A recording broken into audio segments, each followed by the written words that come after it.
Here at the G League Winter Showcase at the Orange County Convention Center, Brendan Glasheen joined by Anton Watson, second-round pick of the Boston Celtics. You've been navigating your way around this place, huh? It's pretty big. Yeah, the whole convention center is huge. Got lost a couple times getting to this room, but yeah, it's pretty big. 4-day event. Maine is playing on Friday and Sunday.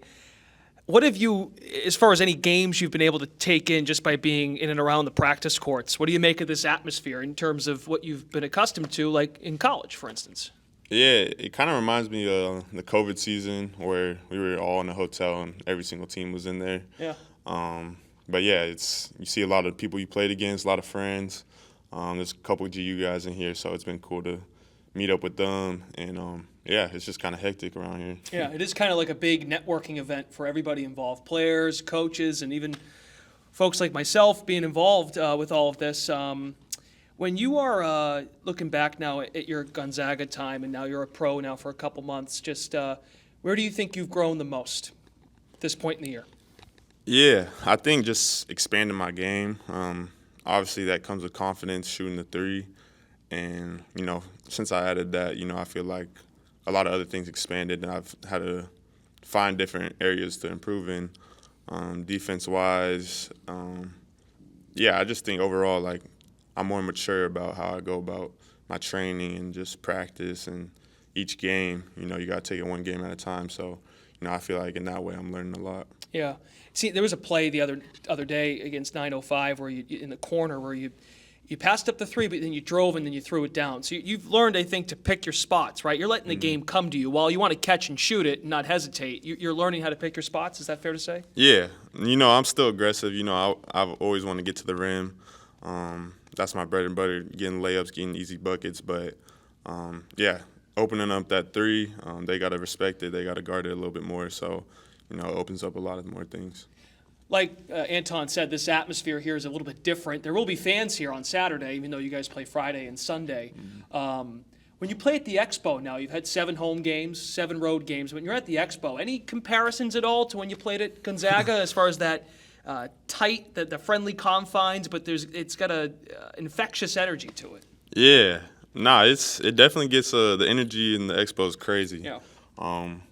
I'd say for the G League, it's got to be one of the best atmospheres, and the fans, they always bring it. So we try to bring energy, try to play good games, but they definitely show out and help us a lot with the energy.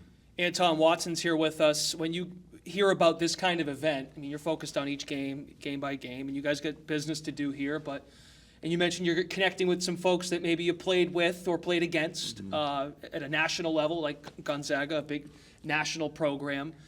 Any extra motivate? I mean, you guys aren't in the tournament, so you're not competing for the prize money, but is there any extra motivation there where you're kind of like, all right, like, I hope I draw this team so I can, there's an extra level of, not effort per se, but there's an incentive there. Yeah. For us, I think we should always have an extra motivation. We didn't make it to the showcase part where you're playing for money. Right, the tournament. Yep. So yeah, I think that should be our biggest motivation. We should have been in that position. And we played College Park today. I didn't play very good one of those games, and we lost both of them. So that should be the biggest motivation for us to get that win and just focus on what's in front of us. Yeah, pretty interesting draw. And then you guys will play Motor City on Sunday, the Pistons affiliate, Sunday night. Mm-hmm. As far as the Celtics are concerned, where are you at as far as where you fit in the organization? That doesn't have to be basketball, but just fitting in with the guys. And I know you've been mostly in Maine, but has it kind of processed to you yet that you're a professional basketball player with the reigning champs? Yeah, a little bit. Yeah, I've been a lot of time in Maine, but when I'm with them, they open in arms. They want to see me get better, and they're professionals. I can learn every day just being around them. So. It's definitely special. It takes a little while to soak in that you're really professional and you're playing for the best team in the world. Mm-hmm. But yeah, it's special. I don't want to take it for granted. What about when you watch Boston's games? So Horford, Porzingis, Tillman, Queta, the bigs. Now, I know you can play the 4 and the 5. You've been used in both roles in Maine.